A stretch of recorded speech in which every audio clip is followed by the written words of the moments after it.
I can determine the number of solutions in linear equations. So we've been doing this a lot. It says whenever you have an equation that involves decimals, the easiest way is often to, I would like you to write, multiply by a power of 10 first to get it to be an easier equation to work with. Do you have to do that for the decimals yesterday? No. Some of you are okay using decimals, using your calculator. Whenever you have an equation with fractions, it is often easiest to, if we are looking at that, we want to eliminate or multiply by the LCM first. That least common multiple. And when we're talking about the least common multiple, we're talking about of all denominators. Okay? Of all your denominators. So we're going to multiply by the least common multiply or multiply by a power of 10. We're going to also look at some story situations today because you're going to see some of those in your homework. So if we are reading this, Zach, would you read where it says pizza? Pizza, you and your friend each order a pizza. You order a medium pizza with 2 toppings. Your friend orders a large pizza with 1 topping. Medium pizza with no toppings costs $5.49, and a large pizza with no toppings costs $7.95. You each pay the same amount. What is the price of 1 topping? So we want to be thinking of this is at first, you're looking at the pizza that you bought and then your friend, right? And we want to know when they are the same. So that means we want to know when the pizza you bought is equal to the pizza that your friend bought. You bought a pizza, and we want to think about it this way. So it says write out an equation. I want you to kind of write it in words. We're going to look at the pizza cost, right? How much did your pizza cost? Plus how much were you paying for the number of toppings, right? And what did you have to do for the number of toppings on the pizza you bought? Each topping was what? What do we know? Do we know the price of each topping? That's what we're trying to find, right? So let's call that P. So that's going to be times the price of the topping. That's what we don't know. That's going to be our variable when we go to write this. That's our P. Equals your friend pizza cost. Okay, they didn't buy the same size as you did, right? You got a medium and they bought a medium. Says your medium order with this. Your friend ordered the large. So the pizza costs again, plus the number of toppings that your friend got. And we're looking at those number of toppings times the price of the topping. Okay. So it says we want to write an equation. What did your pizza cost? A medium pizza with no toppings was $5.45. And it says you ordered a medium pizza, so $5.45, right? Plus, how many toppings did you get on your pizza? 1. How many toppings did you get? You order a medium pizza with 3 toppings.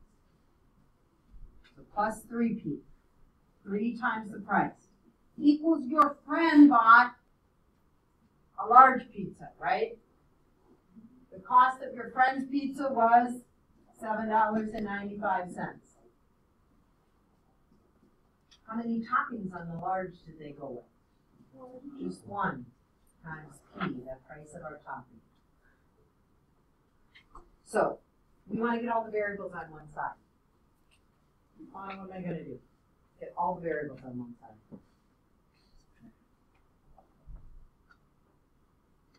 So I have 5.45 plus 3P equals 7.95 plus 1P. Subtract 1P both sides. We subtract 1P on both sides. What am I left with as I'm looking at that? So 5.45 plus how much? 2P equals 7.95.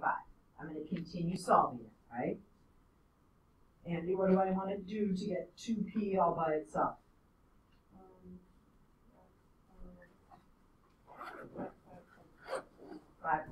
5, we're going to do subtract 5.45. You need your calculators out, if you're just doing that subtraction, right? So we have 2p is equal to, if we're doing that subtraction, $2.50. Which means, when I divide both sides by 2, I am spending on each topping, p was equal to 1.25, and we'd say each topping, what is the price of each topping? $1.25. Does that sound reasonable to you on a pizza topping? Usually they say to add those extras, so like if you go to Spicy Pie and you buy a large pizza, right? Or you buy a pizza and then it says so much for a cheese and then each topping is this much, right? So that's kind of what they're looking at. So $1.25 we would want to say per topping, right, on our pizza. That was our price of that, okay? So you might see some story problems in tonight's. Again, what they're going to want you to do when you look at those equations is try and write it first and make it make sense to you. So your pizza, your friend's pizza. You were getting them equal. All right, so now we're on the next page. We're going to do these 2 problems, and then there's a couple extra ones, but I think we're just going to look at these 2, and then I'm going to give you the rest of the time to work on your assignment, because there's a few more problems in tonight. So, as you take a look at this, what is the most number of numbers behind any of our decimals? 2, which means we're going to multiply every single thing by 10, 100, or 1,000? 100. When I multiply 2.3 times 100, that's like moving my decimal over 2 places. We're going to have 230x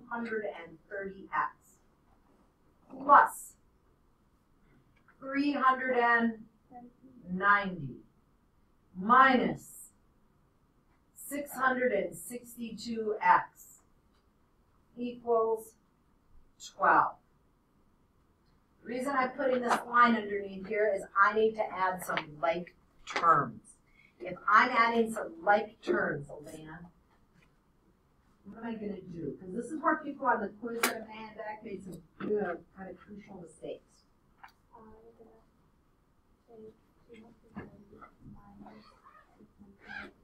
So 230 minus 662. So we are actually just going to be looking at taking 230 minus 662. That's going to give us a negative. Betsy, what'd you get? Negative 432x. Those were my like terms. Now what I saw on the quiz some people do is they added 662 here and they added 662x here. They're on the same side, you can't do that. So you gotta be really careful. Plus 390 equals 12. So now if we are looking at that, what do I want to do next, Catherine?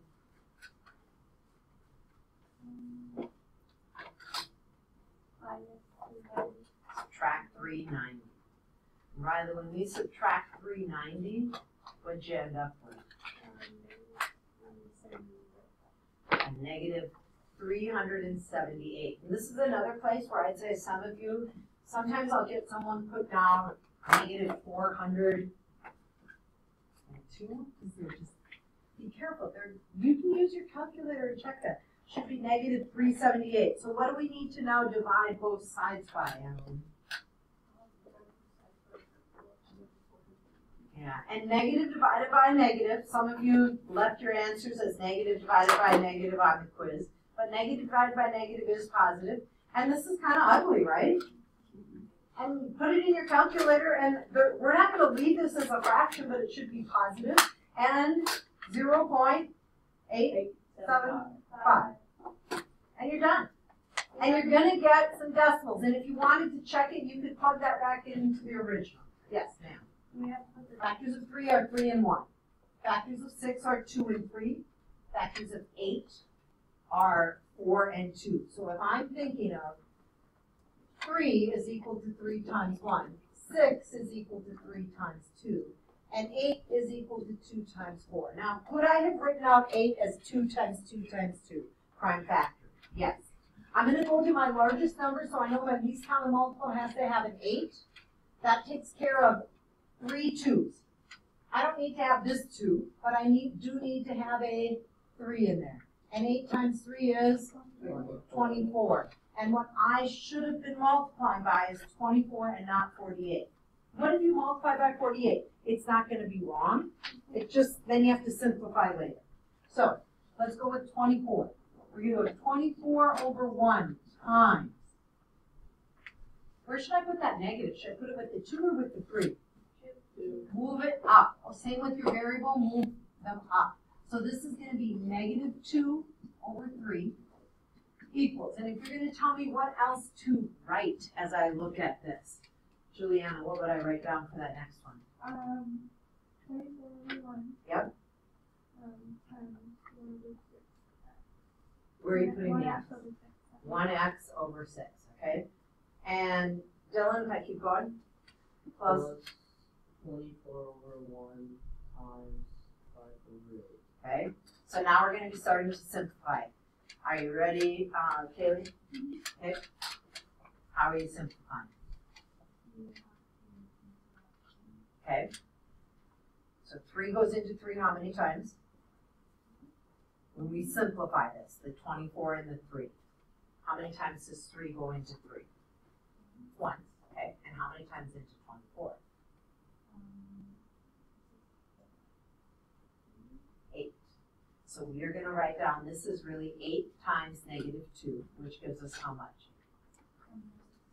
Negative 16, okay? Equals, okay? Haley, you ready? Okay, how am I going to simplify that next one? 6 goes into 24 4 times, and 6 goes in here once, so I'm going to write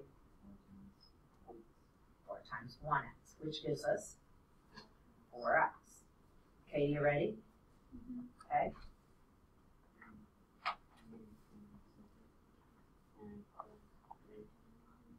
8 goes in here once. How many times is 8 go into 24? 3 times. So I am going to write down a plus 3 times 5. Ashley gives me plus 15. I need to get my x alone, right? Aiden, what am I doing to get the x alone? Minus 15 from 16.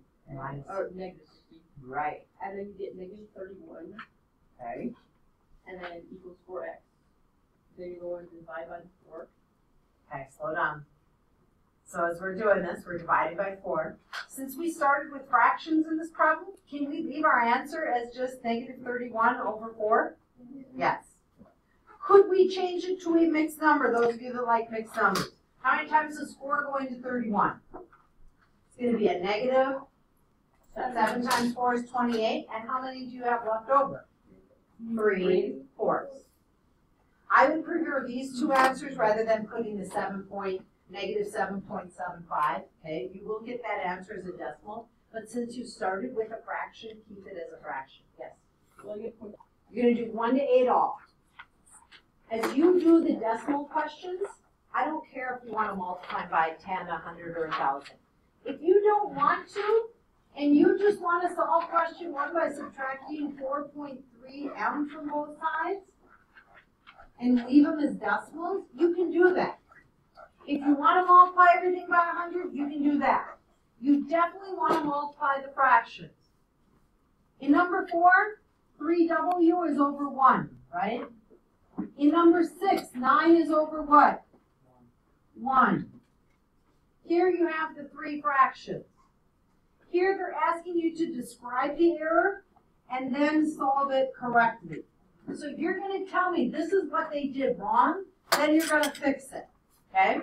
So I'm going to have you get started on your problems as you're working.